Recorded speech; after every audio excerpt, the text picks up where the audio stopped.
Hi, it's Paul. Welcome to Brainstorming for Win-Win Solutions. There's a lot of ways we can approach conflict. One of them is win-lose, where one person wins and the other person loses. There's lose-lose, where everybody loses, and this is what a compromise is. But the best way to do it is the win-win solution because, as it says, everybody wins. When you've got a win-win solution, everybody buys in and the conflict actually goes away. It's not just suppressed. So what is brainstorming? Well, it's a method of coming up with win-win solutions. It's really a free exchange of ideas where everybody is empowered to say what they think.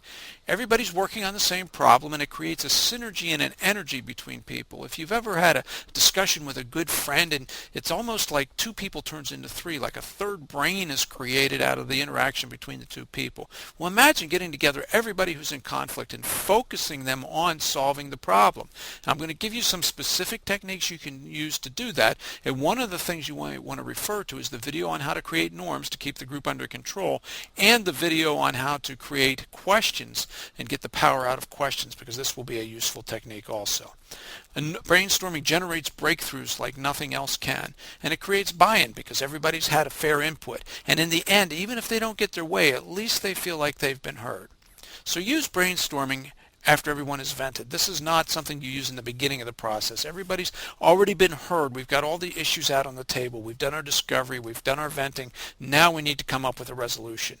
When you need a win-win solution, use brainstorming. And you don't always need it. Sometimes you just lay down the law and get it over with. If you've got to lay off people or enforce an unpopular process, there's no room for debate. We're not going to brainstorm over how to do this or whether we should do it. We're just going to do it. And so there may be some conflict come out of that, but the conflict simply can't be resolved. It's not an imposed solution and there's no avoidance involved.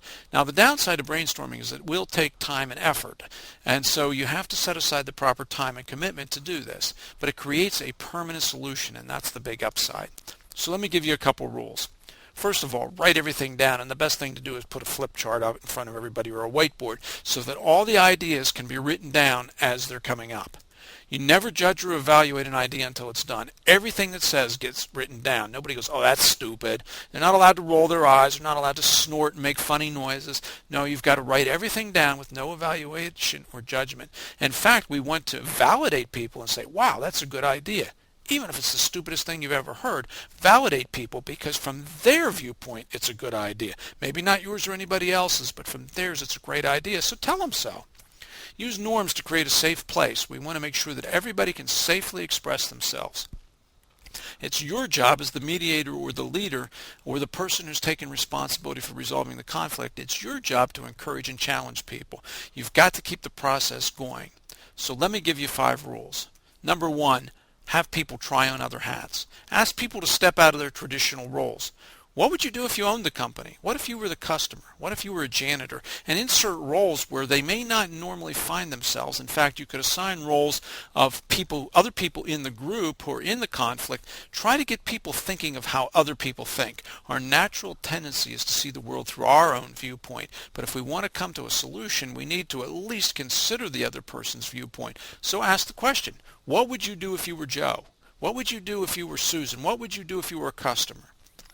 Rotate hats to different people or groups in the room so that not everybody has the same role all the time. So if I've now considered what if I was Joe, well, let's have everybody consider what if they were Joe, or the group consider what if they were group number 2 or group number 3, and then rotate around until everybody's had a chance to experience other people's point of view.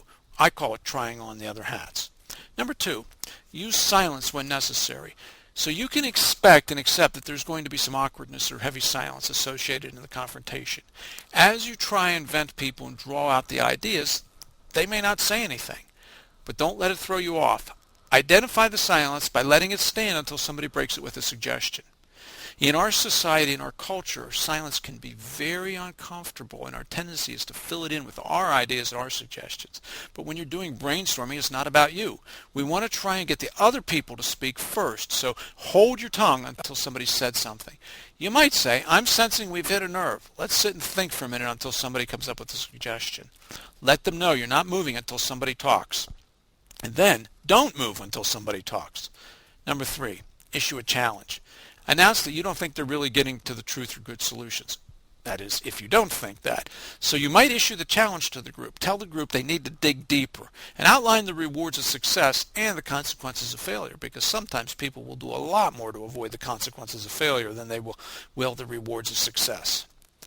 Number 4, use subgroups. Sometimes you got to break it down into smaller sections. When feelings are so sensitive that nobody's willing to say anything, you might break the people into subgroups of 2 or 3 members to discuss the current situation and generate solutions. So each group discusses it just with their own little group. And I've done this successfully where we broke it into 3 groups or 4 groups of like-minded people so that they come up with a solution from their viewpoint, and then we bring those up to the main group.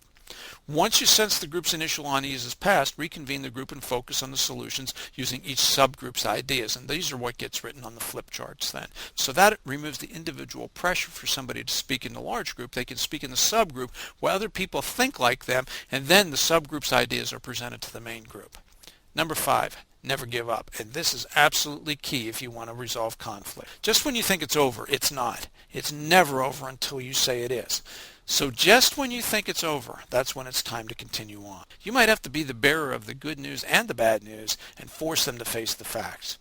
Be confrontational if necessary. Now you've got to be careful doing this, but sometimes you've just got to get in people's face and force them to resolve this. Force them to face the facts if necessary. Be careful. Have good body language when you're doing it. And build empowering questions. If I could make one suggestion to resolve conflict, this is it. And I've got a great video about how to use questions for power. I recommend that you watch that because it'll give you the 2 words that you want to use to build a good question with, the 1 word you want to avoid, and some really useful techniques for building questions that are going to lead people towards solutions and break the deadlocks. So, here's my last question. How can you use brainstorming to bring harmony to your group? It's a great technique. Now you know how to use it, so get out there and use it. And I look forward to seeing you in the next lesson.